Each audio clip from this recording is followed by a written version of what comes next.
Hey, fellow babies, welcome to Pachter Factor Live, or maybe not. We're going to have to do more than one of these because I'm going to be at GDC next week, so not going to be able to do any recordings next week. So I'm going to kind of jam out a couple of episodes today. You see me in the same outfit with the same goofy hair. Apologies, it's been windy. Anyway, if you are watching this real time or within a week of my taping it, so because again, I'll be at GDC. That's because you're a Patreon patron, we appreciate it, or you're a YouTube subscriber, we appreciate that as well, or you have linked your Amazon Prime account to your Twitch Prime account. Now that's something that you don't have to be a subscriber to do.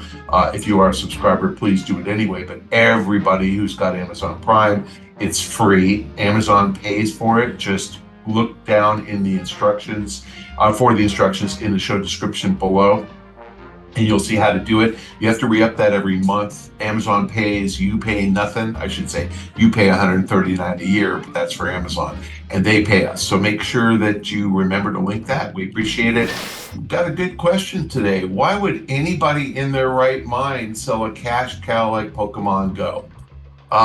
Interesting question. And, you know, I'll tell you that it's a profit deal. So, you know, they sold it for $3.5 billion. So why would they sell that? Well, they got $3.5 billion. So I will tell you that the going rate for mobile games is 2.5 to 3.5 times trailing revenue. I have not seen a mobile game company go for materially more than that. Normally, when mobile game companies are sold, if there's a big growth trend, they structure what they call an earn out. But the earn out was because the games were growing so fast, and they have been. Scopely was bought by Savvy Games for $4.9 billion. Their trailing 12-month revenue was, no kidding, around $2 billion. I mean, it really was that big a company. So, you know, 2.5 times is kind of what the going rate is.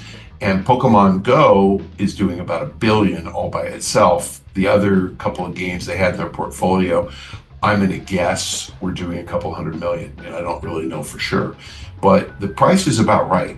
So the answer, why would they sell? I think Niantic has been struggling. You know, they struggling with new ideas. They did that Harry Potter game and it just didn't work.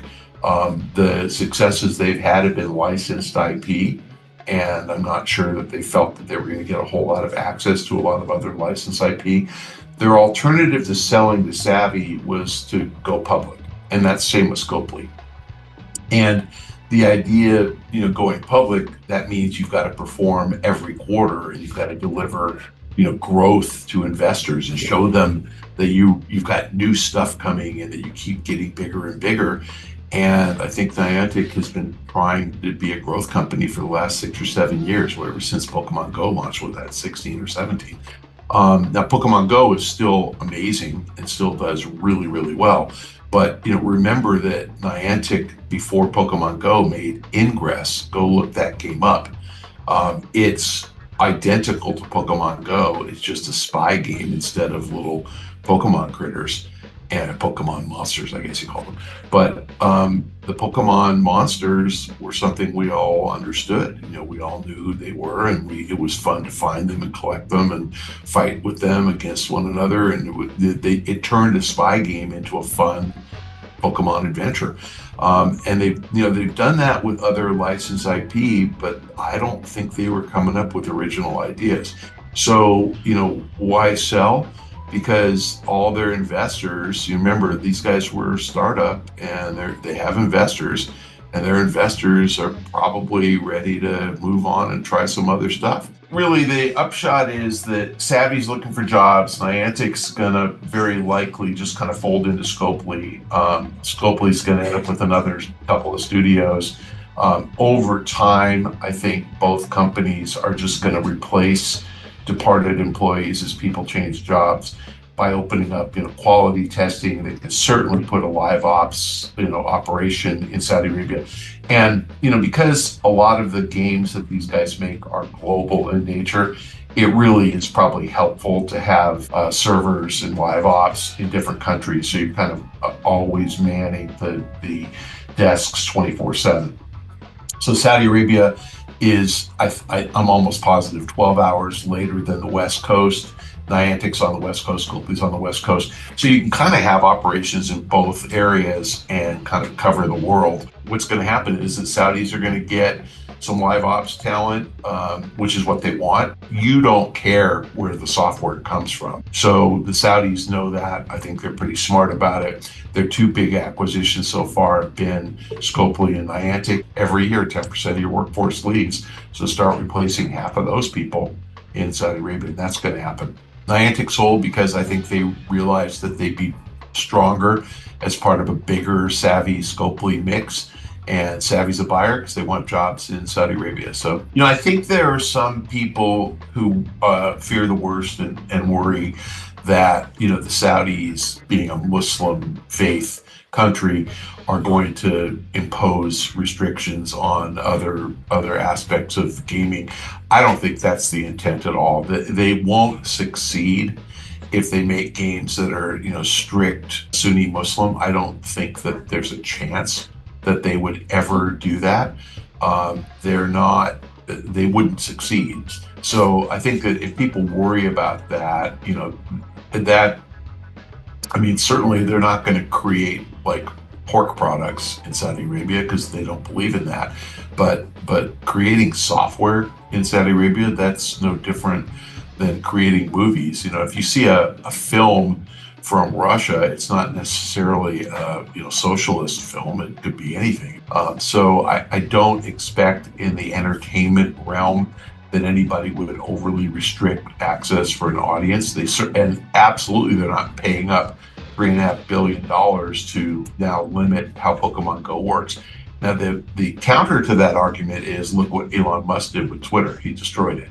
So Musk ruined Twitter, but he's not doing it for religious reasons. He's doing it because he's a nutcase.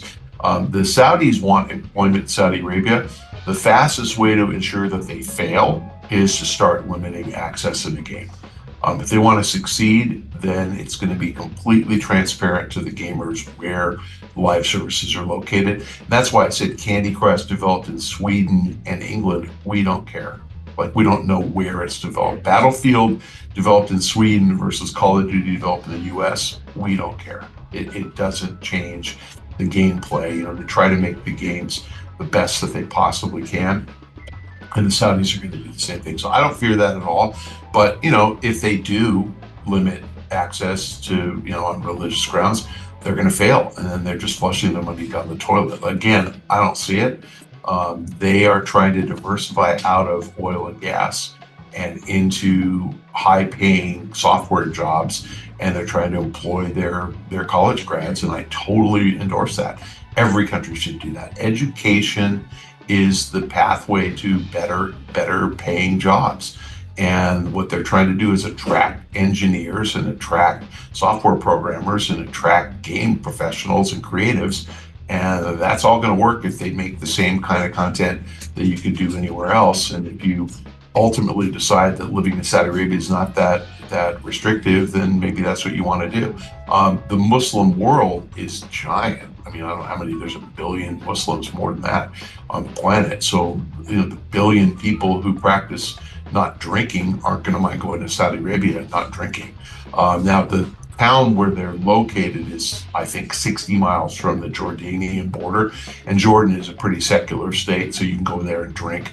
And that's for the Europeans who come there. On the weekends they all go to Jordan. And I've talked to several people who work for Savvy. So I think that's how they kind of address that. But I do not expect that they'll be restricted. Okay, fellow babies, thank you for joining us on Pachter Factor Live. If you're a Patreon patron or a YouTube subscriber, we really appreciate the support. That's helping Shane a lot. If you are doing that or not, please remember to link your Amazon Prime account to your Twitch Prime account. That's free for you. You've already paid Amazon for that. You're sticking it to them. They will pay, but you've got to re-up that every month. So if you haven't done it in a few weeks, please check the instructions in the show description below. It's a couple of clicks. You can link the accounts pretty quickly. If you do that, we get paid as well, so Shane can keep producing these shows. and I'm getting none of it, but I appreciate the support. If you are not doing none of those things, find me on Blue Sky. That's my new hangout at Michael Pachter. I've got under 1,000 followers. I'm hopeful I can crack 1,000 one of these days. Thanks for joining us. We will see you next week.